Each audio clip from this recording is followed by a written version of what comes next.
ছায়াপথ। একই কক্ষপথ ধরে হেঁটে চলেছি, তবু কেউ কাউকে না দেখে অনেক কথা বলেছি। মরুভূমির মাঝে বালির খড় বেঁধেছি, আর বুকের মাঝে মরুঝড়ের ভয় পেয়েছি। তবুও এগিয়েছি ছায়াপথ ধরে।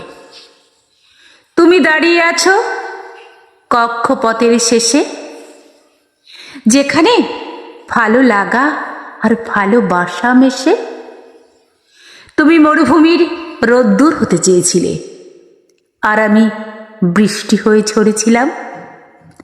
আরও শুনবে, তোমায় ভালোবেসে সদ্য ফোটা বকুলের মতো সেদিনও আমি ঠিক একইভাবে ঝরেছিলাম।